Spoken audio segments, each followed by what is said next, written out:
Hey guys, welcome back to another Poké Crossings video. I'm Charlotte, and in today's video we're going to be having a look at an article that goes over the first 30 minutes of uninterrupted gameplay for the brand new Isle of Armor Pokemon DLC. So, without further ado, let's jump straight into the article and see what it's got to say. Alright, so this is the article, guys, it's from IGN.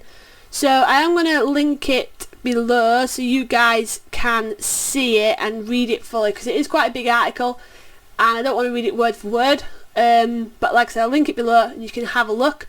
But we're just going to go through the kind of key points and see what we've got to say. So 11th hour, obviously the game comes out tomorrow, which is crazy. I'm like so excited for it. So two specific things I want to point out from my hands-off demo. Firstly, now this is a cool feature. I noticed that the Pokemon in the first trainer battle were around level 60. The same as the highest level Pokemon in a trainer's party. Nintendo's Demetrius Boggs told me that the new Pokemon expansion past areas, trainers and wild Pokemon scale with your own Pokemon's levels. So that's really cool, because it means no matter how far you've got with your team, you're going to go into the DLC and it's going to be scaled to those levels. So it's not going to be super easy, it's not going to be super difficult, it's going to match your levels, which I think is really, really good. And it's kind of like the first step, if you like, to a full, like, open world of Pokemon, if you like. It's the first step towards that. So yeah, I think that's really, really good move. And if the DLC, if this is like kind of what we're expecting from the DLC, you know, I think it's going to be sick. It's going to be so good. Not only that, but these areas can be accessed as soon as you reach the wild area of Pokemon Sword and Shield, just a few hours into the game. Again, that's really, really cool, because it means no matter which kind of where you are in the game, it's going to be really easy for you to kind of jump straight in if that's what you want to do. Obviously, maybe not everybody's completed a full Sword and Shield storyline yet. I have, and after that I didn't play it much. I did a bit of shiny hunting and then I kind of left it, and I've been kind of a bit obsessed with Animal Crossings. So I was a bit worried actually going into the DLC, because I thought, oh no, maybe my team's not going to be ready. I haven't got a level 100 team yet. My team's kind of like a solid like level 70. And I was like, oh my god, I'm going to like... it's going to be a nightmare. But no, this is like good news. It's making it sound really good. And I might even go in some brand new Pokemon that I wouldn't necessarily put in my main team, just for the sake of like playing with something a little bit different. So scroll down, there's some like screenshots that you can like flick through. And then it goes, this bit's a bit weird. It says, we're unsure whether DLC areas will continue to scale with your level, or if the areas become locked to the level your Pokemon were when you first visit. I don't think that will happen, just because they've took a really big step in making the whole leveling, and I think it's really good. So I would expect to see that continue through the like whole game. I wouldn't expect you to then the game then gets stuck, because it's not going to kind of takes backward step. You might as well carry on with the leveling if you're going to start it. So from there it goes on to talk about the areas. So we knew that Isle of Armor would at least include an additional wild area, but this demo confirms the entirety of the island is basically one big massive wild area, which is sick. I love the wild area. With many more diverse terrains than on the mainland. I saw coastal beaches, swampy marshes, lush forests, gloomy caves, and even deserts during my short tour. Now this I think is going to be sick, because my biggest kind of gripe with the wild area, it was all pretty much the same, and the weather patterns were pretty random, and like that was the only difference really to those areas. Whereas this sounds like it's taken a step to making more of a diverse terrains that you'd expect, and that we actually do see in the Pokemon games, but just not really in the wild areas. So that's pretty exciting. And then it talks about the camera doing a sweep.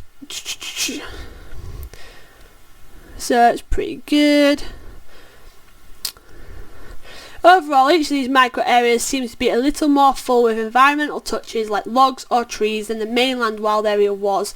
I also saw Pokemon interact with their surroundings in ways I hadn't before. For example, I saw a Pokemon on a tree branch in the forest. So this is cool, this is sick. Like, this is, I think, what everybody wants in the Pokemon games, and we didn't get in the main Sword and Shield game, was that we wanted that kind of extra layer of depth. We wanted, you know, it's the first one we've seen come onto the Switch, which is a massive platform. We've seen what the developers have done with the likes of Breath of Wild, big games like that, and we wanted something similar with Pokemon, which we didn't necessarily get. And in places it did feel a little bit rushed, but you know, overall it was still an alright game. So yeah, it looks like this DLC is kind of making the steps now towards the stuff that we wanted to see, which is really cool.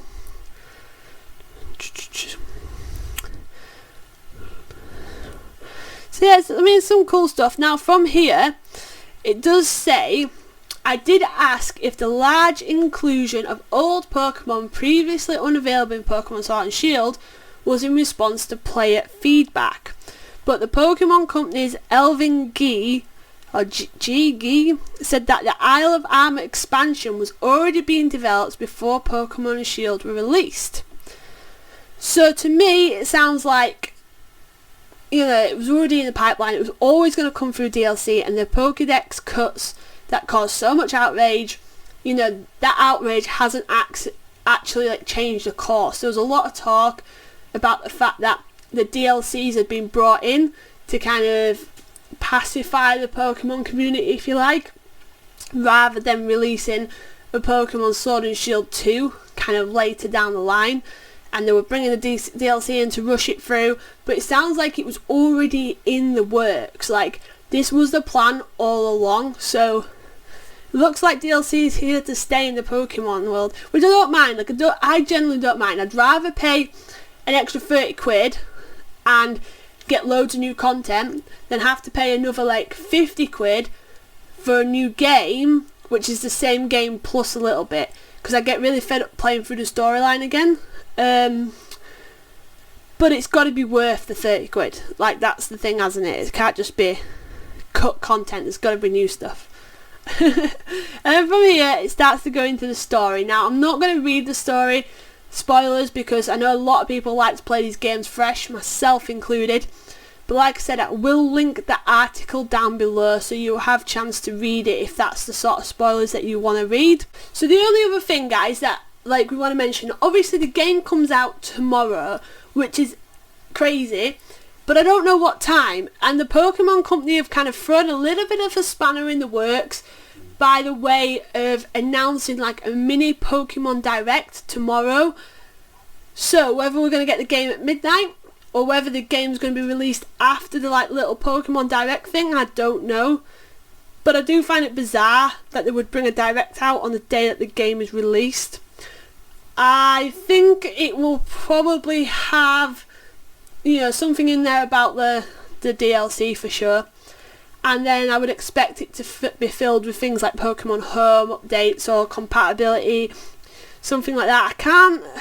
I can't see they're gonna announce anything massive. Like, I've seen a bit of talk on Facebook and stuff about Gen 4 remakes and all stuff like that.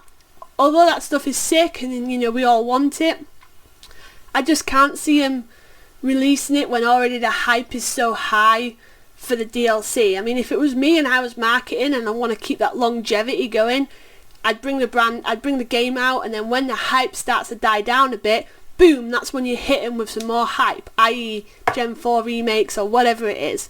So yeah, I'm not sure that's what we'll see tomorrow, but who knows?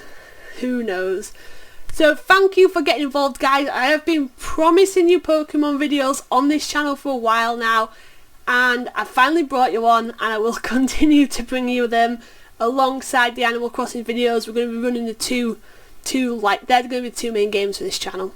But as always, guys, I hope you've kind of enjoyed today's video. If you have, please consider hitting that subscribe button. We do daily videos on this channel. And as always, get involved in the comments. Are you excited for the DLC? Are you hyped? Or are you not bothered? Do you think it's a waste of time? I need to know. And as always, guys, See you tomorrow. Bye.